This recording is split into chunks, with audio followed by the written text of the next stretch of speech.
அமலாக்கத்துறையால் கைது செய்யப்பட்ட டெல்லி முதலமைச்சர் அரவிந்த் கெஜ்ரிவால் தற்போது டெல்லி ரோஸ் அவென்யூ நீதிமன்றத்தில் ஆஜர்படுத்தப்பட்டிருக்கிறார். விவரங்களோடு இணைகிறார் நம்முடைய சிறப்பு செய்தியாளர் சுசித்ரா. தற்போது எதற்காக நீதிமன்றத்தில் ஆஜர்படுத்தப்பட்டிருக்கார் அரவிந்த் கெஜ்ரிவால்? அடுத்ததாக என்னென்ன நடைமுறைகள் இருக்கு? நேற்று இரவு அமலாக்கத்துறையால் கைது செய்யப்பட்ட டெல்லி முதல்வர் அரவிந்த் கெஜ்ரிவால் தற்போது டெல்லியினுடைய ரோஸ் அவென்யூ கீழமை நீதிமன்றத்தில் ஆஜர்படுத்தப்பட்டுள்ளார். அமலாக்கத்துறை டெல்லி மதுபான ஊழல் தொடர்பான வழக்கினுடைய விசாரணைக்காக அவரை 10 நாட்கள் காவலில் எடுத்து விசாரிப்பதற்கான ஒரு கோரிக்கை இன்று அவர்கள் விசாரணையின் பொழுது முன்வைக்க உள்ளார்கள். குறிப்பாக ரோஸ் அவென்யூ நீதிமன்றத்தினுடைய மேஜிஸ்ட்ரேட் காவேரி பவேஜ் அவருடைய அமர்வில் இந்த விசாரணையானது தற்பொழுது தொடங்கி நடைபெற்று வருகிறது. குறிப்பாக 10 நாட்கள் அமலாக்கத்துறையானது காவல் அவகாசமானது கோர இருக்கிறது. இதற்கிடையே அந்த பகுதியில் கடுமையான வாக்குவாதம் என்பது டெல்லி காவல்துறை மற்றும் வழக்கறிஞர்களிடையே ஏற்பட்டுள்ளது.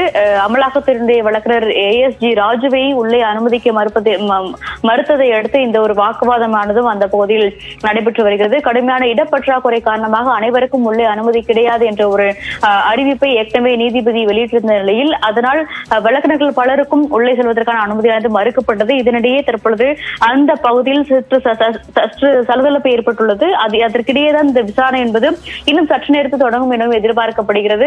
குறிப்பாக அமலாக்கத்துறையை பொறுத்தளவில் விரிவான விசாரணை என்பது ஏற்கனவே இந்த டெல்லி மதுபான கொள்கை ஊழல் தொடர்பான வழக்கில் கைது செய்யப்பட்டவர்களோடு விசாரிக்க வேண்டும். அதனிடையே அதனால் அவருக்கு 10 நாட்கள் கால அவகாசம் வேண்டும் என்ற ஒரு கோரிக்கை அவர்கள் இன்றைய விசாரணையின் பொழுது முன்வைக்க இருக்கிறார்கள். ஏற்கனவே அரவிந்த் கெஜ்ரிவாலுக்கு இன்று காலை மருத்துவர்கள் குழு கொண்ட அந்த ஒரு சோதனையும் செய்யப்பட்டு அதனுடைய அறிக்கையும் நேரடியாக அவர்கள் தற்போது நீதிமன்றத்தில் தாக்கல் செய்ய உள்ளார்கள். அதனையடுத்து அவருடைய விசாரணைக்காக அமலாக்கத்துறையினுடைய அலுவலகத்திற்கு மீண்டும் அழைத்து செல்வார்கள் எனவும் எதிர்பார்க்கப்படுகிறது. தேவா, விரிவான தகவலுக்கு நன்றி சுசித்ரா.